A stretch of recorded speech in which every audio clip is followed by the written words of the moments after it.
Welcome to the show. My name is Charlton with Big C. This is Charlton and Big C Sports coming to you worldwide on the Big C Sports Network, on the #1 network in the United States of America. And Big C Sports has been voted the #1 sports show in the universe, according to Big C and them good old boys down south. I want to say bienvenidos to all of our listeners in Latin America, also across the pond, and London, England, as well as Paris, France, and of course you good old boys from Canada. You know we love you in Africa, the Big C tribe, but there's no one we love more than the good old boys down south in the land of the free and the home of the brave on a beautiful July 13th, 2018. Big C, how's it going for you good old boys down south? Well, Charlton, it's marvelous, but you can tell it's summertime because you got all these fights going on everywhere, on and off the court, yep. in and out of the ring, on and off the football field, Charlton. Yeah. This heat has everybody in a little dismay and they're a little confused right now. So, can't we just all get along? In the words of can't we all just get along? I think we're all trying to get along. We have a lot of great things happening over the weekend. Manny Pacquiao, he came out, I thought he retired. I mean, once he got cheated by Jeff Horn, I thought he would just give up boxing for a while and go back into coaching or whatever, but he decided to get back in the ring, and he's going to be down in Las Vegas on Saturday night. Serena Williams across the pond, I don't think she was able to meet with Trump when he met with the Queen, and also I guess Trump's going to try to meet with Putin coming up on Monday, but we'll see if that happens with all 12 guys from Putin's team being indicted from the military that hacked the elections, Big C. I guess he told them to do it, and they did it.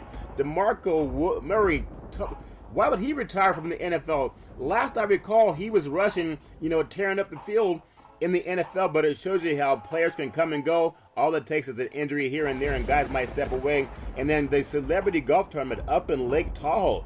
A lot of good old boys up there having a good time, trying to swing the golf clubs in beautiful South Lake Tahoe, California. A lot of good things happening all over the sports universe. Big C, I know it's hot.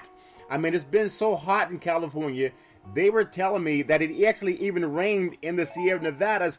I don't know how it can be 100 degrees in the Central Valley, but then rain in the Sierra Nevadas. Do you guys have that same kind of thing down south where it's raining and then it starts storming, Big C? Your thoughts? Charlton, we had that trouble all the time here. Matter of fact, it was in the 90s here today, once again, as usual. Getting ready to have thunder showers again tonight. One of the things about it, Charlton, you don't have to go inside the house to take a shower here in the south. Yeah. They have warm showers every afternoon here. Yes. The problem is that you get sticky all over again. So even after taking a shower, some of my neighbors, you can still smell them. Yeah. I use soap. I don't know what they're using. I think they use their neighbor's soap, Big C, but whatever it is, we know it's always nice to smell good. But, there's something about the world of sports. I'm watching Big 3 tournament basketball, and that seems to be, I think it's gone over very well. In fact, they seem to have more fans than Summer League after a while. We talked about Summer League at some point in time. You got to give people a break from what they're doing and what they see you do for more than half the year with the NBA. Of course, NBA action's fantastic. Summer League is good for about 1 week, but they were showing a game down in Vegas, and I was thinking maybe it's practice. But no, there's a game, but a lot of people just can't go. They get oversaturated. Serena Williams doing her thing over the weekend. But all is fair in love and war. I do want to say this segment is sponsored by your Northern California Cadillac dealers, home of the all-new Cadillac Escalade, the standard of the world. And when you go by and test drive yours, tell them Charlton and Big C sent you. So, Big C, I know you love the fight business. Everybody likes to fight. You said people are fighting on inside and off the rings and on and off the courts, Big C, whether it's in soccer in the World Cup, whether it's sometimes a tennis match may get a little bit heated. We know basketball, there's always a lot of shucking and driving. But Pacquiao fighting Lucas Matthews, why, I don't know, but Matthews is 39-4 with 36 knockouts. That's a risk when a guy has 36 knockouts. And then Pacquiao, getting up in age, almost 40 years old. I think he's 38, 39 years old. He's 59-7-2 with 38 knockouts.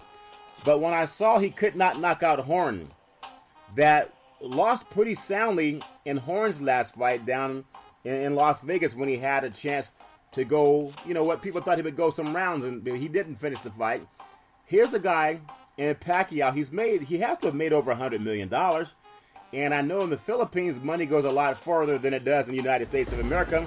And some athletes just don't know how to walk away. But why not walk away when you still have, I mean, what's he have to gain, Big C, other than money, and everybody needs money? Your thoughts? Well, Charlton, you have to look at the boxing commission in these states that sanction the fight. A fighter will always want to fight. That's what they're, just like a horse race. A horse wants to run. Yep. Regardless, even if he was tired, he's running around the pasture out there. Yeah. But when you look at these fighters, and you can go back to Ali and many other fighters, Charlton, in the 50s, they were allowing boxers to fight into their late 40s. Jersey Joe Walcott fought, Rocky Marciano. He was 47 years old. Yeah. Ezra Charles fought Rocky Marciano. He was 49. Wow. So when you look at these boxing commissions who want to sanction fights, what they're looking at is the draw aspect of it also, Charlton. When you look at these weight classes, who do you know? Yeah. Manny Pacquiao has been a name synonymous with boxing for over a decade. But the problem when we look at it, Charlton, is just like in football. Everyone's talking about CT, taking too many blows to the head.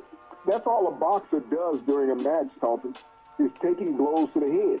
And we've seen Pacquiao in his last half dozen fights. He hasn't looked good at all. He's lost slower. 4 of his last 6 fights, Charlton. Yeah.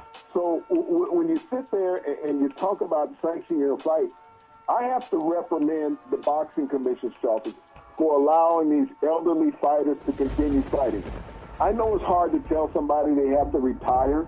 Yeah. But that's what sports is. Sports is time, and it catches up with you. Yeah. That's the one thing you cannot defeat is that clock as it keeps ticking. And these young fighters keep coming along, Charlton. Yeah. Younger, stronger, faster, and they're hungry. So they make their bones by beating a legend, Charlton. They don't care about what your past glory was. They just know at one point you were a legend. Yes. And that people are going to remember you when you. Yeah. I remember Ali's last fight when he fought Trevor Berbick. There was no way his fight should have taken place, Charlton. And there was no way it should have passed the second round. Ali didn't have a chance. No. He still wanted to rope it at an elderly age. And they let this fight go on until they just couldn't stand it anymore. About the 7th, 8th round, they stopped the fight, Charlton, but they stopped at 5 or 6 rounds too late. Yeah. And that's what I look at as Pacquiao. He's been knocked out multiple times. That means his reflexes are no longer there, and he can't take the punch the way that he used to, Charlton. Yeah, well, But yeah. for the namesake and for money, the boxing commissions still allow these elderly fighters to fight. Yeah, and they're fighting in Kuala Lumpur, actually, on the 15th. Actually, on Saturday night they're going to be fighting. I think for some reason, everybody has a need to see someone past their prime. Like you said earlier, who can tell a horse not to run? Horses want to run until they're put out to pasture or put out for breeding or something else. But you just want to see champions go out on top. But at the same time, in defense, Pacquiao, some people say he's doing it for the money. Everybody fights for the money, so it may not be that. But there's something that made him a fighter. Not everybody is built for that business. It's a hurt game. Mike Tyson told us about that. We talked about Ali, when Ali maybe fought a little bit too long. But in the eyes of whom? Because there are some people who believe they would rather live a shorter life doing 100% of what they love than to live a long life watching other people have fun. And it's all in the quality of life. He's lived a great life. Ali lived a great life and a king of a lifestyle. The end of it was sad for a lot of people to see. But Ali loved what he did. And I can say that at least has something to say for living, as opposed to going through your whole life and hating getting up in the morning, but you live a long life. So maybe Pacquiao has whatever that gene is inside of fighters that makes the outside world say they're fighting too long. But for him, like you said, the racehorse, it just wants to run, couldn't care less how the end happens. Big C, your thoughts? Well, Charlton, it's easy to look at it from both sides of the spectrum. But nowadays, since we're more knowledgeable health-wise, what happens to elderly contact athletes, whether it's football, boxing, hockey, Charlton, we understand what the brain goes through trauma-wise. Yeah. We've seen the CT scans, and we see how the brains are deteriorating. We, the players slowing down in their motor skills. I saw a boxer a couple of years ago when I was in an airport, Mark Breland. Mark Breland was part of the greatest boxing class in American history. And he was part of that Olympic group where the Spinks brothers were in it. Oh, yeah. You know, Holyfield, Charlton. Yep. Many champions came out of this. Mark Breland became a champion, a middleweight, a welterweight champion, Charlton, at one point. But when I saw Mark Breland 3 years ago at an airport, Charlton, you wouldn't have known he wasn't 80 years old. Oh, really? He had problems walking. He had problems being steady. You could see the problems that he had looked like he had Alzheimer's. Yeah. He could not speak clearly, Charlton. And so when we look at these fighters, it's easy to analyze from the outside when you haven't been hit upside the head multiple times. And Mark Breland took some vicious knockouts, and his career didn't last that long. Yeah. Even Evander Holyfield, in talking with him last year, Holyfield has a hard time putting a speech together. Now, he was known as the heavyweight champion of the world, Charlton, for half a decade. Yeah. And he fought everybody. Yeah. But, you know, here's a man now that there's a stagger in his steps. And this is one of the things that boxers go through.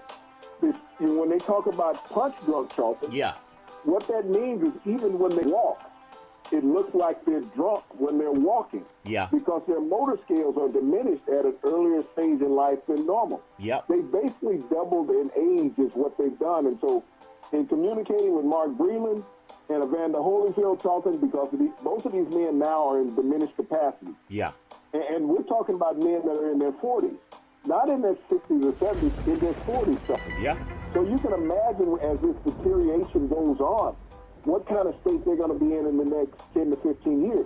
This is the same thing we're approaching with Manny Pacquiao. We talked about Ali, and everyone said about his Parkinson's disease, how it was accelerated because of the punches that he took in the ring. Yeah. Which I attribute to that, Charlton, because it's been proven with the football players with the CTE post-life, Charlton, that we've witnessed it in several professional athletes. I've seen it in Holyfield, and I've seen it in Breland up close in the past couple of years. And we all witnessed it through Ali, through the eye of the lens of television, through his walk, through his body motion, and just his movement. Yeah, I mean, you think about it, Pacquiao, he'll turn 40 in December. And then Maltese, he's not exactly, you know, the best fighter for him. He's 24-year-old. He's a champion. But he's not, this is just not what fighting should be. When you hear of someone of Pacquiao's stature, I know there was so much buildup when he was fighting, 5 years ago. And we know when they had the deal with Mayweather, and people were thinking, well, maybe Pacquiao could beat him. I think Pacquiao may have won 2 rounds, maybe 3, maybe 4 if I stretch, when he fought Mayweather. But he came nowhere near winning that fight. I did think he beat Horn. And if it were not for that home cooking down in Australia, even though some of the judges from all over the place, I thought that he won the fight against Horn. But he wasn't the Pacquiao that I was expecting to see. Just like watching Floyd Money Mayweather when he had that staged fight with McGregor, he was not the Floyd in his prime. Mayweather beat McGregor in a fight that McGregor had no chance of winning. Even if he got a lucky punch, which he got a couple, it wasn't enough to knock out Mayweather, which was his only chance. But to see guys like Pacquiao, it reminds me of what you brought up earlier. I still think back to when Ali fought Larry Holmes. And Larry Holmes was begging the referee to stop the fight. Now, everybody who loved Ali, I was also saying stop the fight. I didn't want to see the champ get beaten up like that. And some people said Ali fought for the money. I don't know if he needed the money or not. Everybody needs money. But at some point in time, your health is there. I want to ask you this thought, though, Big C. I know the answer is no. I mean, at least it should be no. Let's say Pacquiao wins this fight, and then he turns 40 years old in December. Are we seeing Pacquiao preparing? Who's out there to fight him outside of just maybe a few $1 million? Is there anybody worth fighting that would hurt their reputation knocking out an older champ? Big C, your thoughts? Charlton, reputations are not the milestone in boxing. It's the money. And when I've heard all these analysts over the years, well, he's fighting for the money. Everybody fights for the money. I'm trying to figure out the last time somebody went in for a title fight and said, I'll fight for free. Yeah. And I go back a lot of years, Charlton, watching boxing over 50 years. And I can never think of a time when somebody said, I'll fight for free. Yeah. So every fighter throughout history, Charlton, has always needed the money to go out and fight. That's a given in professional sports. Yeah. There's no professional sport out there that no one's playing for free. No. You can say, okay, you play football because you need the money. You play basketball because you need the money. You show up for the games. Yeah. You're going to show up for the baseball all-star game because you need the money. Yeah. No, it's the competitive spirit, Charlton, in these athletes that make them want to compete. Yeah. And they don't know how to tell themselves no. It's like a baby, Charlton. When they want a bottle, they want the bottle. They want it now. Okay? Even when you're trying to wean them from the bottle, they still want the bottle. You can't tell them, especially in that first week, no, you're not getting it anymore. You succumb to the whining. The crying is just irritating, and you get up, go in the kitchen and make a bottle. Right. Because you're tired of hearing the cry. This is what these boxers go through. Their mind is crying to them. Yes. You can still do it.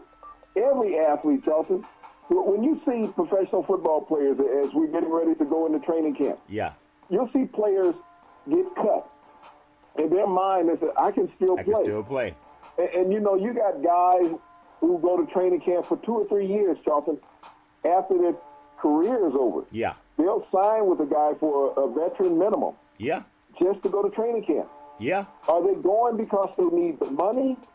Are they going because they don't know how not to play? Yeah. We always criticize athletes when they retire early through the media. It's like, why is he quitting? Yeah. And a perfect example, DeMarco Murray, Charlton, announced his retirement today. Yeah. 7-year NFL veteran. Now, the average NFL career now is 3.5 years, okay? Yep. So he doubled the average lifespan.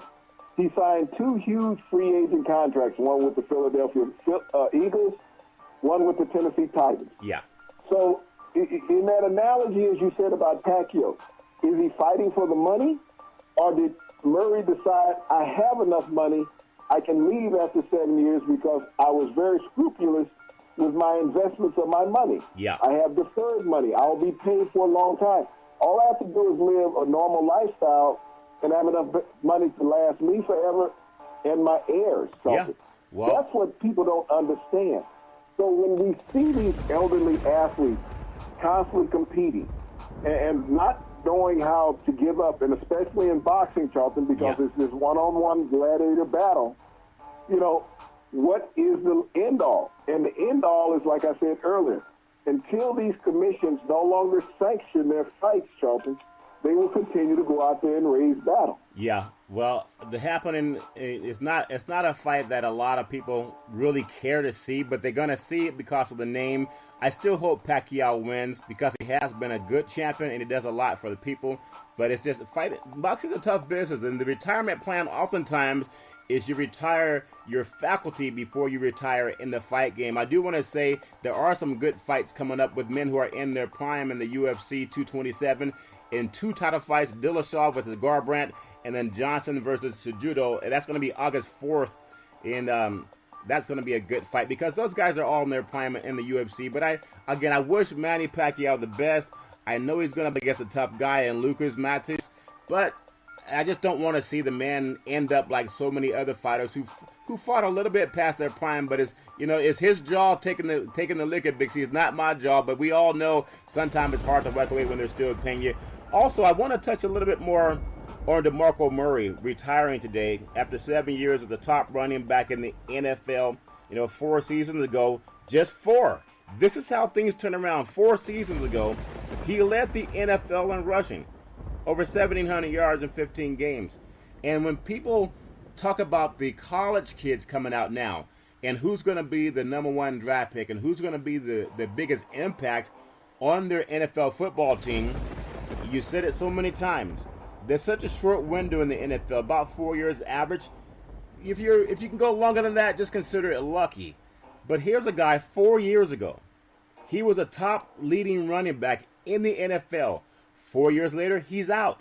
He's not out because he's too old. He's out because sometimes you realize, as you get smarter, you realize, why am I doing this to my body? It's a young man's game, but DeMarco still had probably a couple of 1,000-yard seasons in him. When you look at what Frank Gore is doing, he's still trying to run the football, even though he had hip replacement. Your thoughts, Big C? Well, you look at Frank Gore, you look at your kid Lynch out there in Oakland. Marshawn, yeah. And these are the senior running backs in the NFL. The turnover rate, and this is why Le'Veon Bell, Charlton, cannot get a long-term contract in Pittsburgh. Yeah. Is because they feel that running backs are disposable in the NFL. We were, almost at a shock this year to see 3 running backs go in the first round of the draft. Yep. This past, draft in the NFL.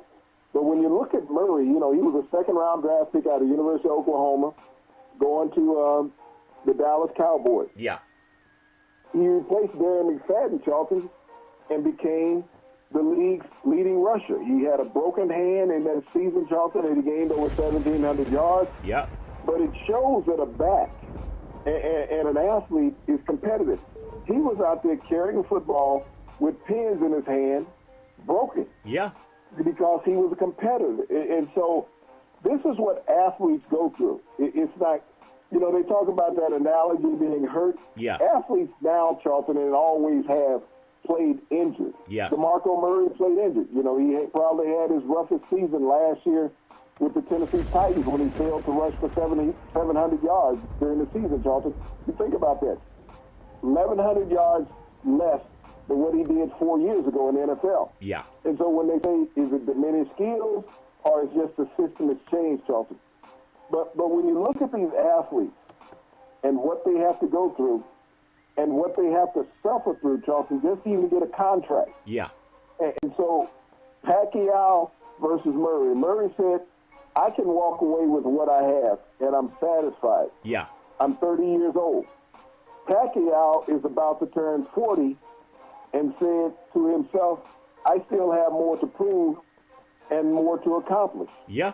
That's a very good point, too. But they, the money's there. It's a lifestyle. There's something about them that makes them want to play that way. And that's why you're always going to have guys playing past their prime. I think it was George Blanda that played for the Raiders, and I think he was in his 40s. I think 43. 46 years old. When he kicked his last field goal, an extra point in the NFL. Yeah, and that tells you how the durability of those older players. I think Daryl LaMonica, he was another guy that was up in age when he decided to step away. And then you look across the list of players right now with Brady approaching 40 years old, and there are people saying that maybe he should have retired a couple of years ago, even though he played in the Super Bowl last year. There's something about those athletes that drive them.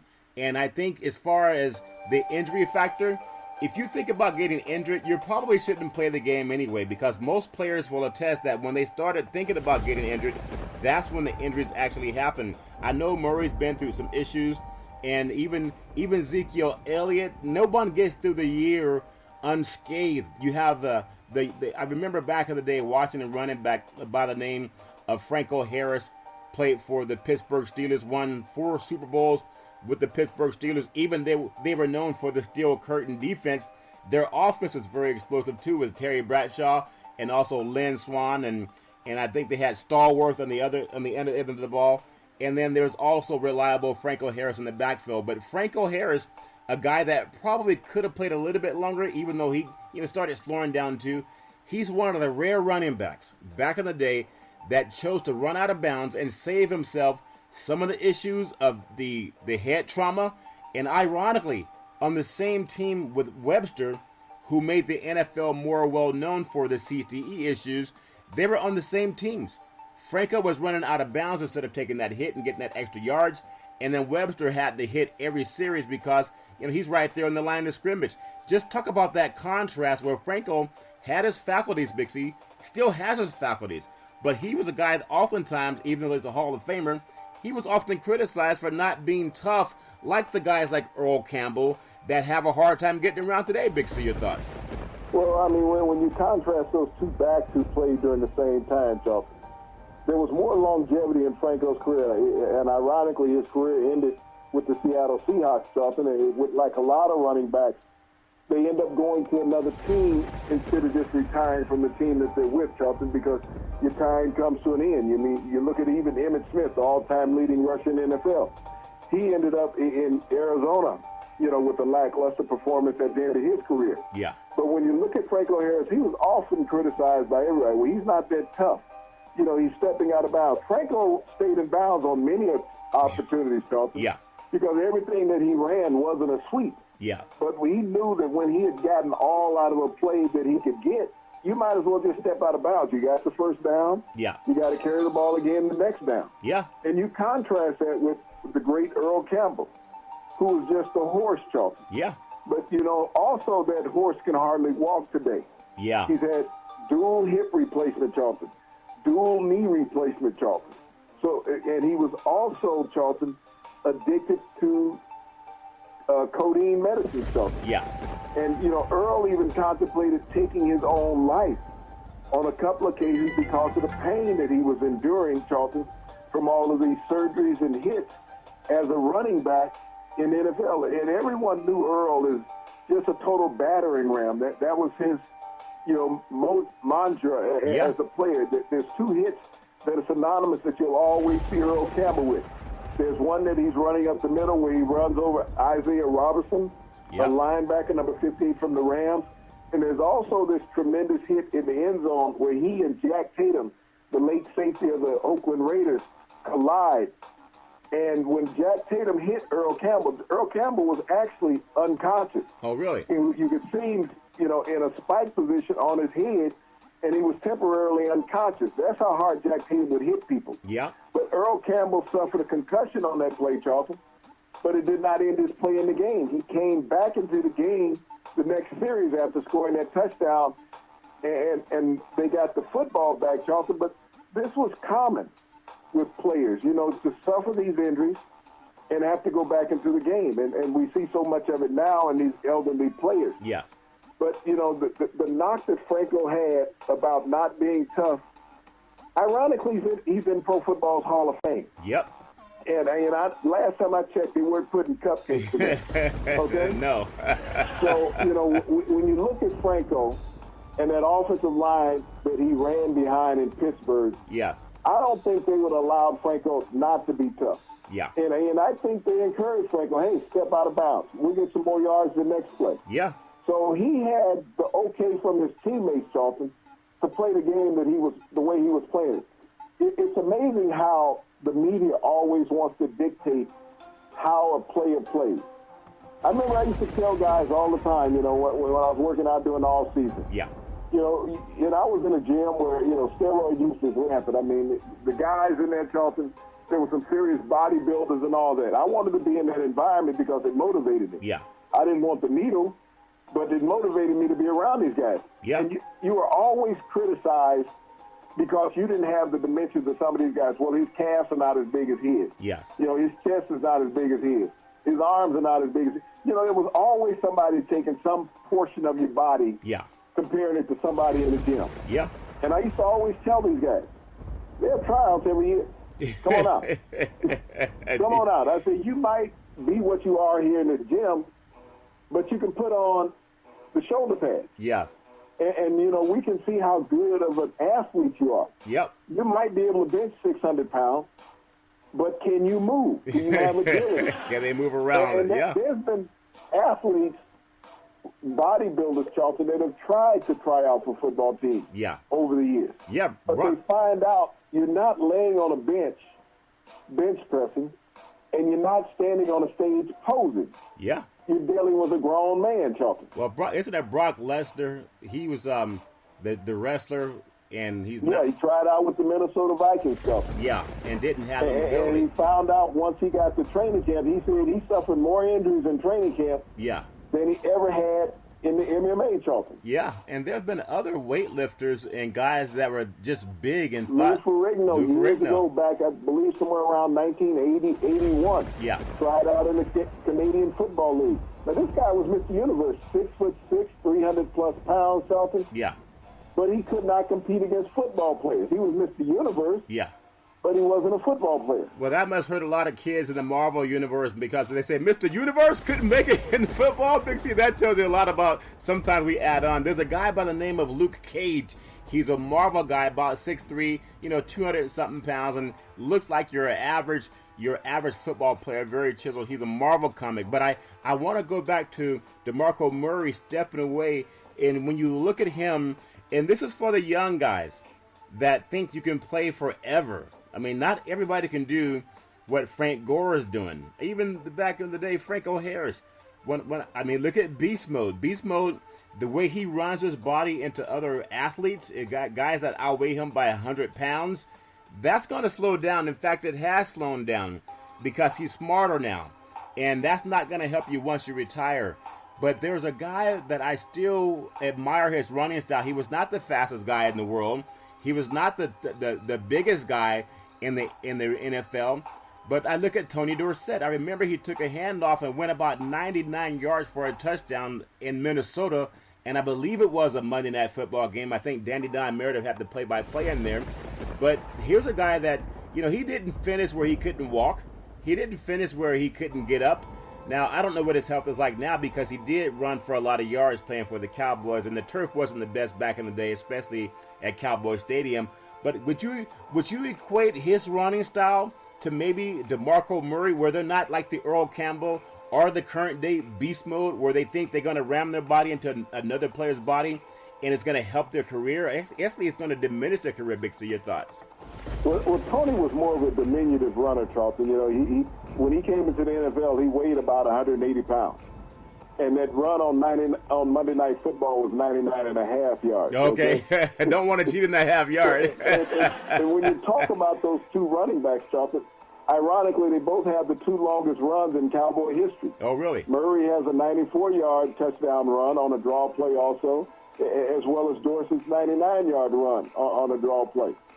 But when you look at it, and you spoke about Tony Dorsett, he does have the health problems, Charlton. He suffers from CTE like many other players during that era of football in the 70s, Charlton, and early 80s. Wow. And he finished his career in Denver, and he went out with a leg injury when he finished his career as the Denver Broncos. Like I said, a lot of running backs hang on too long and try to finish up their career with another team. And when they go to that team, Charlton, the linemen that they're behind were not accustomed to his style of running. Yeah. And nor were the teammates, Charlton. So things are different, and that body does not react like the mind wants you to. So you end up taking hits, Charlton, that you normally wouldn't take because you're trying to learn a new scheme. And so Tony Dorsett suffers like many other former running backs in their era. I go back to one of the toughest running backs I ever saw, a guy named Larry Brown out of University of Kansas. Yeah. Played with the Washington Redskins, was a formidable opponent of the Dallas Cowboys back in the 70s. He was on that team that the Dolphins beat the Redskins when they went, 14-0 at the Coliseum, 17-0 at the LA Coliseum. And when Larry Brown retired from football in the 70s, Charlton, this was a man who could barely walk at that time. I mean, there's clips of him in the Super Bowl where you look at him as he's struggling to come off the field in the Super Bowl. There was one point where he was hit where he was trying to jump over a block, and his helmet was jarred loose by Jake Scott of the Dolphins. Yeah. But, running backs took a pure beating, Charlton, because they didn't have the protective gear and the protection now from the officials in the league that they were not awarded back in the 60s and 70s. I mean, Jim Brown, the greatest running back of all time, Charlton, barely gets around with a cane. Yeah. He's had hip replacements. So when you think about the punishment that these men go through over time, and everybody said, well, they're leaving the game early. He has a couple more years left in him. Why is he retiring? We've seen so many offensive linemen, Charlton, in the past 3 years retire from the NFL because they say, I just had enough. I've had shoulder surgery. I've had elbow surgery. I've had pectoral surgery. I've had knee surgery. I've made $20 million in my short career or more. I'm good. Yeah. Because that money with the right investment, Charlton, you don't have to work anymore. You take the average American. Would you love to hit a $20 million lottery? Yep. Yes, you would. And you would be set for life. So when these athletes decide to retire, Charlton, and they're not 30 years of age, don't sit there and question him, because that analogy that you use or used to use all the time as a dumb jock, no, he's a very intelligent smart jock. guy. Yeah. Yeah. Because he wants to walk away with his faculties and what he has left of his health. And you think about this for the most part, Charlton, and look at the linemen in the NFL. It's amazing that when these guys play, Charlton, they got to weigh 320, 330 pounds. Wow. But they retire, Charlton, and all of a sudden they're 80 to 100 pounds less in 2 years. Yeah. So we know that there's supplements being used in the league. Oh, really? They've been that way for a long time. I thought it was Popeye's spinach, Big C. I ate so much spinach, but I never got 80 pounds of muscle, Big C. I thought they were lying about the spinach. There was an offensive lineman that played with the Saints, and he played at San Diego State, and I'm trying to remember his name right now. He wore number 68. Yeah. He decided to retire 9 years into his career. Kyle Turley. Yep. Kyle Turley was a 310, 315-pound offensive tackle. But he decided to leave the game because of the injuries that he had multiple injuries, Charlton, and he was tired of having surgeries and being dependent on narcotics, pharmaceutical drugs. Kyle Turley today weighs 225 pounds. Wow. That's 90 pounds less than his playing weight, Charlton. And when you look at him, you would have thought if he played football, maybe he'd have been a linebacker. Yeah. But he was a huge hulking offensive tackle, 6'7", 315 pounds. But you could tell that, his body was supplementarily built. Yep. And this is the reason why when they have this random testing of athletes, you notice the NFL has people that are sacrificial. Called lookouts. Okay? Because you're not going to go up and down every offensive line in the NFL and pass them a cup. Say, hey, give me a little bit, fill this up. Or maybe it's the same cup, Big C. It's the same cup that's passed, but it's a clean one, but everybody gets to touch it. Is that what you're trying to say, Big C? but you're not going to have any football talking if you test everybody. Yeah. And I don't care what people say, but a lot of that stuff hinders the body, Charlton, over time. Yeah. It bothers you mentally because you have mood swings in this massive growth that we've seen. And that's the same thing with these boxers. We've seen a lot of boxers lately, Charlton. Yeah. Failed drug tests. Yeah, that's true. And so fights have been called off. Canelo had 2 fights consecutively called off because he had some bad meat. When he said make a run for the border, he really meant not run away from it, because some of that meat that they were giving them good old boys really wasn't good enough to pass a drug test, and that's a sad thing about it. I do want to say that sports is a $1 billion industry, and boys and girls sports is the foundation to this $1 billion industry. For every athletic and sporting event, you need athletic and event insurance. We work with Ben and Mark. They've been around half a century. They work with Big C Sports. Whether you're a pro team, a collegiate team, a high school team, or your mom and pop soccer leagues, when you reach out to them, let them know Big C sent you. Also, when we think about this, I want to bring up just a couple of more football players, because everybody says, why would someone walk away in the prime of their life when they have everything going for them, like DeMarco Murray? And everybody knows that sometimes you have injuries that people can't see. I remember talking to Lee Woodall, former player for the 49ers, about 10 years ago, and he said he still wanted to play. He looked like he could play, but he said his body just wouldn't let him, and a lot of guys going through that. But I wonder, does anyone know what's happened with Larry Csonka? When he was the battering ram, he and Mercury Morris for the Miami Dolphins, they went undefeated, the only undefeated team in the history of the NFL. But this guy, he was just like beast mode, but not as fast. And he was always looking for the contact. He and Earl Campbell, and maybe John Riggins, but Riggins was faster, I think. Has anyone seen anything lately of the great Larry Csonka? Big C, your thoughts? Well, Larry Csonka does a lot of fishing these days, Charlton. He actually lives up in Alaska. He's always been an avid fisherman. But he was one of those who wanted to be off of the grid. Yeah. And he's one of those guys who's gotten himself back to nature, Charlton, because he wanted to be out of the limelight. Yeah. And so many football players will disappear. Larry Csonka's a Hall of Famer, finished up his career with the New York Giants, Charlton, after being on that undefeated Super Bowl team with the Miami Dolphins. Yeah. Yeah. But, he was just one of those great guys, took a lot of battering. He played in a 3-horse backfield, Charlton. Mercury Morris, Jim Chick, and Larry Zonka, along with the great Bob Greasy Yeah. at quarterback. But, you know, when you think about those old-time running backs, so many of those guys, Charlton, as they say, walk with a limp. Yeah. You know, because surgery in the 70s, in the 60s, and even in the 80s is not what it is today, Charlton. No. It's not what it is today. No. You know, when you had to operate on a player's knee, you had to fillet that knee. Now everything is done orthoscopically, Charlton, unless you're replacing a knee, you don't have to open it up. Yes. And so many of these players, Charlton, had multiple knee surgery. Even when you did cartilage, Charlton, you had to put a 4 or 5 inch incision in just to take the cartilage out. Yeah. Yeah. So these players, Charlton, you can always tell an old football player because they walk with a limp. Yeah. I hate when people walk behind me. Can you move over, please? Yeah, could you please scoot over me? Yep. You know, I'm always in the slow lane. I'm never in a hurry. I said, wherever I'm headed to, will be there when I arrive. Yeah, it'll be there when you get there. That's always true. Now, as we talk about some of the old battering rams of the game and how people look at how you are today, I look at Saquon Barkley, the player out of Penn State, should have a marvelous NFL career if he avoids the contact. The contact in the NFL is not going to be the kind of contact he would have playing in the Big Ten Conference. I think Ezekiel Elliott, those two players coming out of the Big Ten have that similar type running style, breakaway speed. They're both about 6 feet tall, and when they find the opening, they're gone. And they can create their own cutback ability. I think Barkley even has more cutback than Ezekiel Elliott. Do you see him seeing what DeMarco Murray did, rushing, leading the league in rushing just 4 years ago, retiring today? Do you think the young players that make more money now will have maybe a different style of running? They're not going to try to emulate Earl Campbell or Larry Zonka or even, you know, back in the day, Riggins, Bixie, your thought?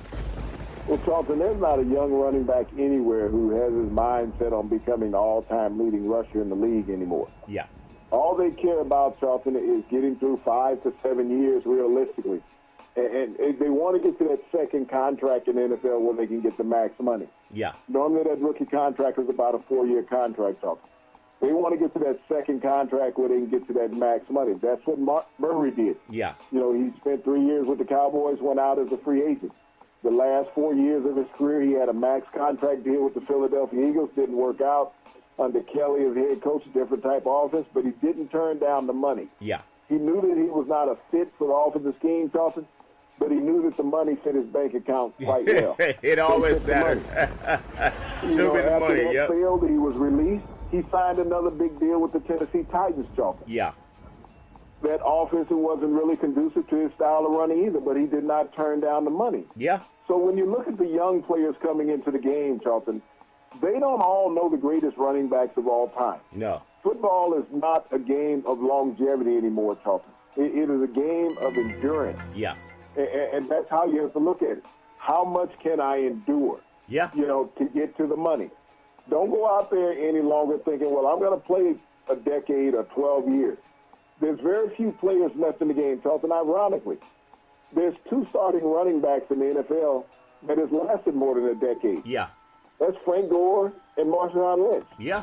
There's no other starting running backs in the NFL, Charlton, that has lasted more than a decade. That's So very when well. you look at that and you understand the attrition rate of these running backs, that's how you will see how frequently they come and go.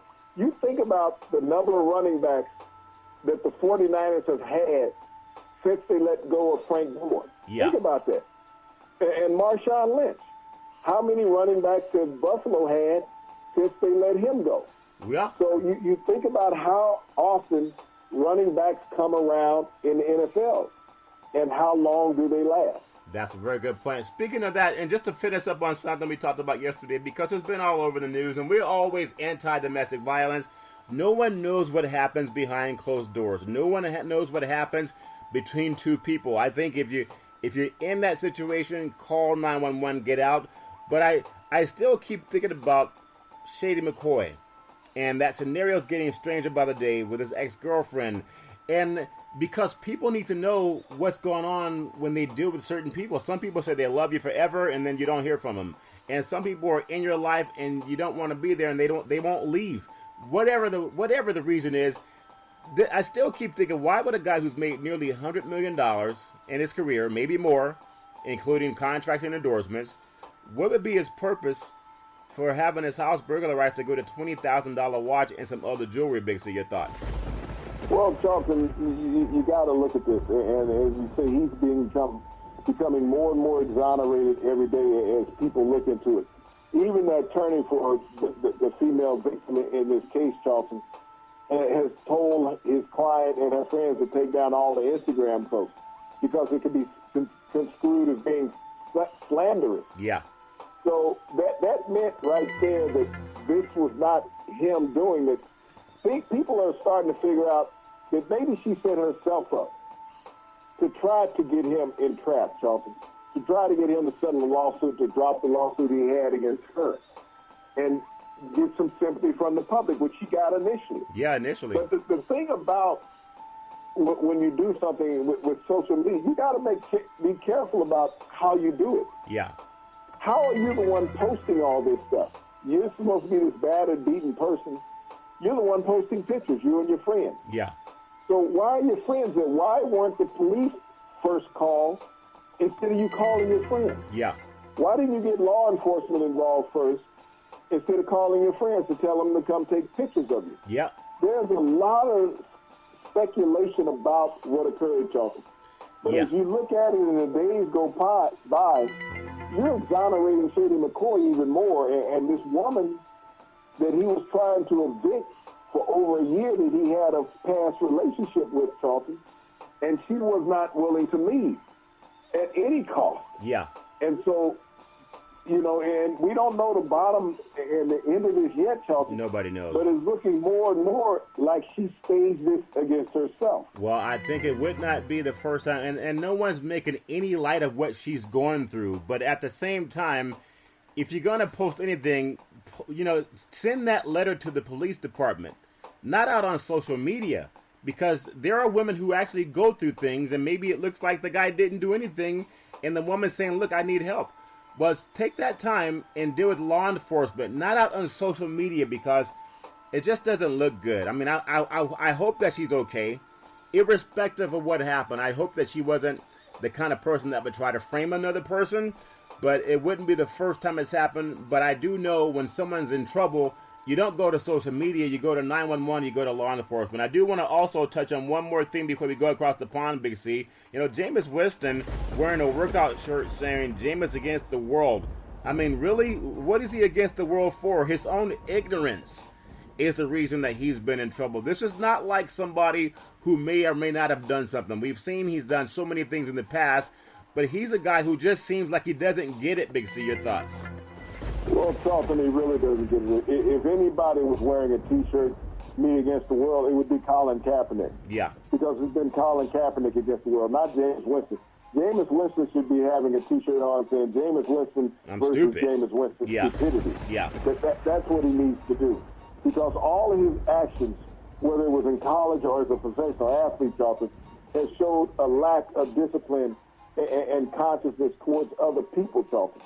That's what you're looking at with Jameis Winston. Yeah. And for him to go out on a limb and put this shirt out there saying that while he's out working out, Charlton, Yeah. he needs to put on there, I need therapy. Yeah. That's what he should do. I mean, this is a bad look for all athletes, Charlton. The ones who are doing bad, and we talk about this frequently on our show, Yeah. is that the athletes that are doing bad things in society are getting all the publicity. Yeah.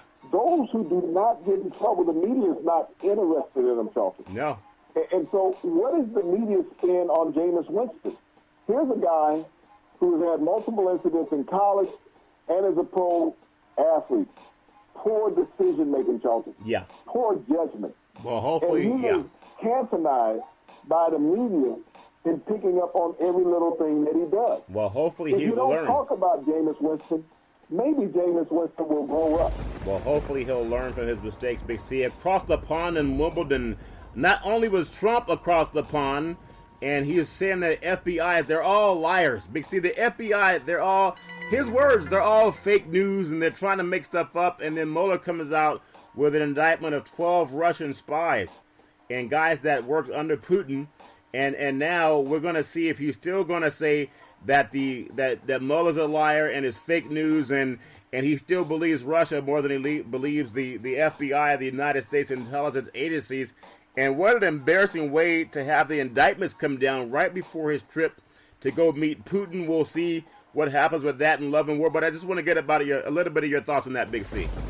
Well, ironically, Charlton, he held a press conference today after the indictment of the 12 Russian military officers, not individuals, military officers who worked directly under Putin. This was a military operation, so that meant it came from the highest approval. From Putin, yeah. The government. Yep. So 12 military officers indicted. President Trump today said in the press conference, well, it could have been them. They could have had some involvement. I'm not totally sure. That, he said, well, I'll ask Putin about it. This is his give back, Charlton, to the American public. He has doubted all of our intelligence agencies, Charlton, since he's been president. He has undermined every intelligence agency that we have had that has protected America for the last 100 years, Charlton. Yeah. He has come in and said that they're all uncredible. He's saying that Mueller is a witch hunt. Now, Mueller is taking his time, Charlton, to go over everything. He's very smart. Before he indicts people. Yeah. He's convicted 5 people thus far. You think about that. You have a year-long plus, a little longer than that, 14, 15-month investigation going on, and you've already convicted 5 people. You've indicted some 40 people, Charlton. Yeah. You have several other people that's going to be convicted, and it's known, especially his campaign manager, Paul Manafort, and you're constantly calling this a witch hunt. Yeah. That he's wasting taxpayers' dollars. But yet you go and you bash all our allies, Charlton, from countries that have fought with us in NATO, who have helped us in Afghanistan, in Iraq, and other world wars, Charlton, in North Korea. Yeah. Our allies was part of our defense in North Korea. Yeah. And all of a sudden, we don't hear anything about Kim Jong-un anymore, do we? No, not at all. About his nuclear disarmament? No. And he was supposed to turn over the remains of the remaining soldiers that were lost during the Korean War. He didn't do that last week. No. So, all of these things, certain things he's quiet about. But for our intelligence agency to come out today, Charlton, and it was told by the IG, that, Investigator General, over a month ago, Charlton, that the Russians had collaborated to spoil our election in 2016. They did it. And that's an independent guy, Charlton. Yeah. He has no ties to any party. He's an independent. And for you to denounce all our intelligence agencies, and it doesn't make any difference whether you're a Republican or a Democrat or an independent. Our country. Or even a Trump lover or a Trump hater. Yeah. This is our national intelligence sources, Charlton, people who spend their lives protecting the public interest, not an individual who's trying to have public glory. No. But they have been lifetime people in our intelligence agencies, Charlton, and you're undermining them. They don't care about what they make.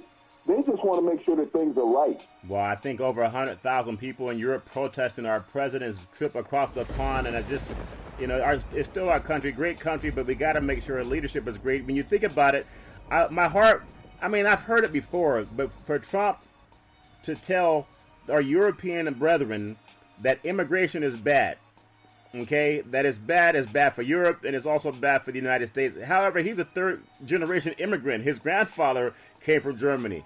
And to be an immigrant himself, to say immigration is bad, that's why it's easy to turn against people of color. 2 of his wives, Charlton, are immigrant. Matter of fact, his current wife was in this country illegally. Yeah, and so obviously, I wonder if he's going to treat the indicted Russians the same way he treated the African-American NFL players and tell the SOBs to get the heck out of the country, Big C. We'll see if that's yet to come. And still across the pond, we have the World Cup in Russia, of all places, Croatia, and they're playing France. And I know there's so much happening in Europe right now with all the political things going on with NATO and then Russia and Putin and England and having tea across the pond, Big C. The World Cup taking it backstage, Big C, your thoughts? Well, Charlton, I don't know if it's taking it backstage because it is a worldwide event. And there's so many people who watch soccer around the world because everyone understands it. Everyone doesn't always understand tennis. I mean, one of the greatest tennis matches today was at Wimbledon when Anderson beat English, Charlton, in a 26-point match, Charlton. Wow. When you think about that, 26-point match. This thing lasted 5.5 hours, Charlton.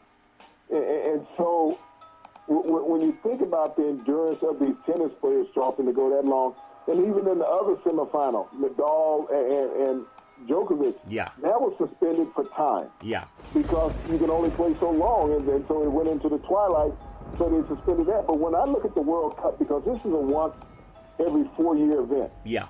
It's not yearly like Wimbledon or anything else.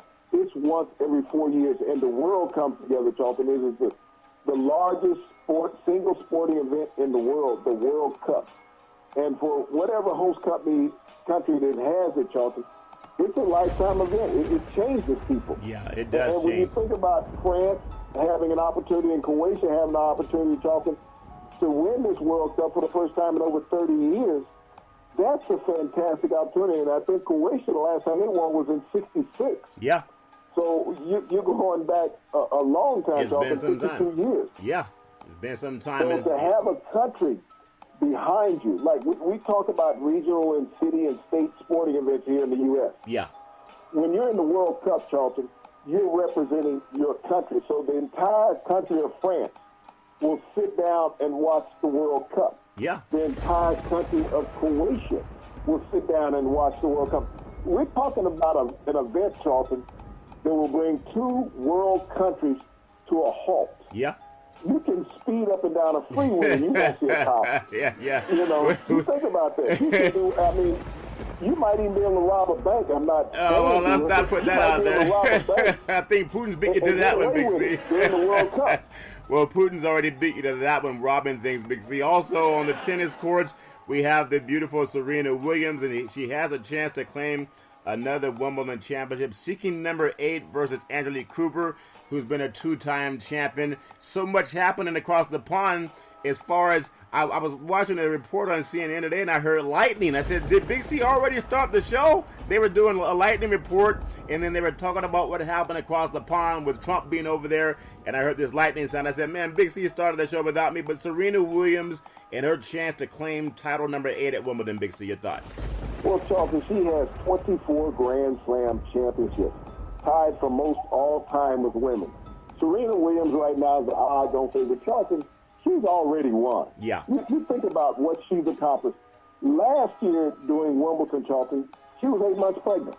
Think about this. A year ago at this time, she was 8 months pregnant. Wow. Ready to give birth to her first child. And a year later, Charlton, she's on the verge of winning her 25th major, which would make her number 1 all-time on the female circuit in the World Tennis Association, Charlton. Yeah. This is just a phenomenal feat by a woman, by an athlete, Charlton. Yeah. And a minority athlete to give, Charlton. You think about it. 50 years ago, minority athletes could not compete at Wimbledon, Charlton. Wow. They could not compete. You didn't have black females competing at Wimbledon. Wow. Think about how the landscape has changed, Charlton. Black women could not compete in the U.S. playing professional tennis 50 years ago. That is incredible. Yeah. Segregation, Charlton. We have a woman now, an African-American woman, who's on the verge of becoming the greatest tennis champion of all time. If she wins Wimbledon tomorrow, Charlton, that will be her 25th championship. And you think about 25th championship in 25 years, that's 50. 50 years ago, a black woman did not have the opportunity to even compete at Wimbledon. That's incredible. It shows you how perseverance really pays off. No matter what you're going through, you got to keep your head up. So whether you're retiring from NFL football, whether you're trying to get back one more win, just one more win for Pacquiao, that's what he's trying to do. We know that's not going to stop at one for him, no matter win or lose. Also, there's some good old boys playing in the celebrity golf tournament up in beautiful Lake Tahoe, California over the weekend. And some of the good ones, Steph Curry's out there, Charles Barkley, Tony Romo. I think the great Al Michaels is also out there. So hopefully they'll have a good time swinging the club up on the lake. And we know that everyone should have fun. I do want to wish a beautiful happy birthday to the number one mother in the universe. Want to say happy birthday, Mom, on a beautiful July the 13th, and we wish you nothing but the best of God's health and wealth and all the good things that life has to offer. Big C, back in the day, there was a man by the name of Drew Bundini Brown. He was known as Muhammad Ali's right-hand man. He would always tell Ali, with all you got to use, how can you lose? Rumble, young men, rumble. Big C, what are you looking forward to in the sports universe? Talking after this weekend of the World Cup in Russia and the tennis championships in Wimbledon, we're going to have the baseball's All-Star game coming up. But prior to that, Charlton, we're going to have the Home Run Derby. I would like for baseball to instill the top 6 home run leaders in each league from this point on, Charlton, to compete in the Home Run Derby. Give the fans what they pay for. We have players that are constantly saying, I don't want to compete. Yeah. But the fans are the ones who are left devoid of seeing the best of the best. It should become a staple in the Major League Baseball that when we have an All-Star break, Charlton, that the top 6 home run hitters in each league, if they're not on the DL, will participate in the Home Run Derby. That would definitely make it more exciting, especially for the fans that put out good money. You want to see some of the best players competing for it. And speaking of competing, every Monday through Friday at 5 and 6 p.m. worldwide, follow Big C Sports on the Big C Sports Network, on the #1 network in the United States of America. And Big C Sports has been voted the #1 sports show in the universe, according to Big C and them good old boys down south. We always want to tell you, there's never, ever any excuse for domestic violence. If you know any man or woman going through that garbage, please call 911, because no man or woman should ever have to go through that garbage all on their own. And as we always tell you on every Big C Sports show, we thank you, we appreciate you, and we hope that you have a super fantastic day.